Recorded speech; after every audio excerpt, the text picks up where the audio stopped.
So our investigators know that both pawn shops or scrap yards keep records, and the detectives began to investigate to see if anybody had scrapped a large amount of brass. So that investigation led the detectives to identify a suspect, and eventually we were able to further that investigation. We were able to obtain an arrest warrant, and since that time, the individual has been arrested and is in custody at the Rock Island County Jail. Yeah, we appreciate the recyclers and the pawn shops and everybody that works in these, and I think at this time I don't want to bring some undue. I've seen some criticisms of the recycling centers on social media, and we understand that they're in a business that has a legitimate purpose in our society, and just like many businesses, sometimes people take advantage of loopholes that were placed there to remember someone in our society that family members lost. I think that's what really is so upsetting about this crime, is that the offender in this case had no care about the memorial itself.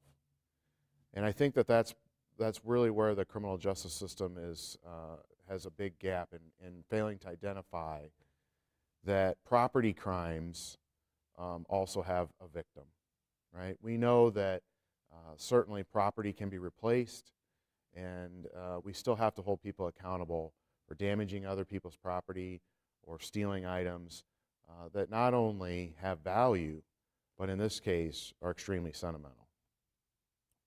Well, we can always recover stolen property if we can prove the owner.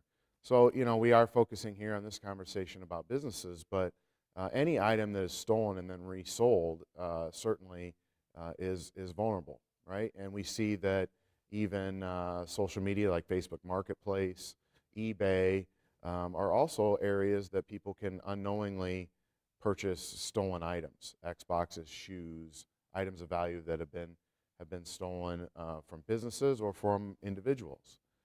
So, everybody should do their due diligence, but of course be aware that when law enforcement does further investigation, we depend on cooperation from businesses or individuals that partake in the resale or recycling of items.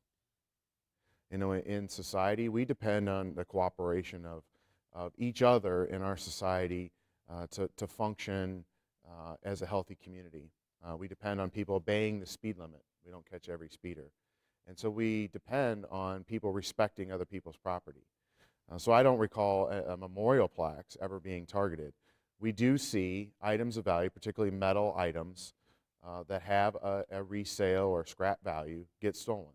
Copper, brass, items like that can be resold for money.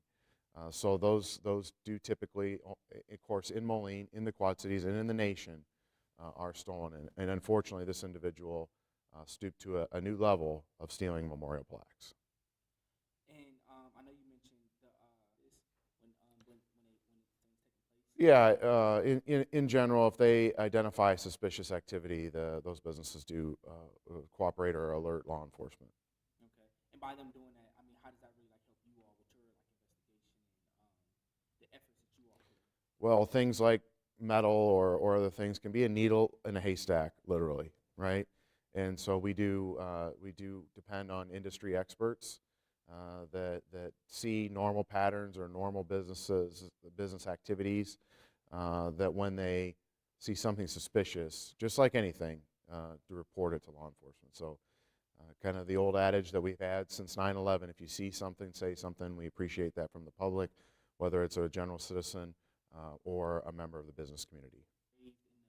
Yeah, they're actually embedded. So as the concrete is poured, they're sunken in there so that they're less vulnerable.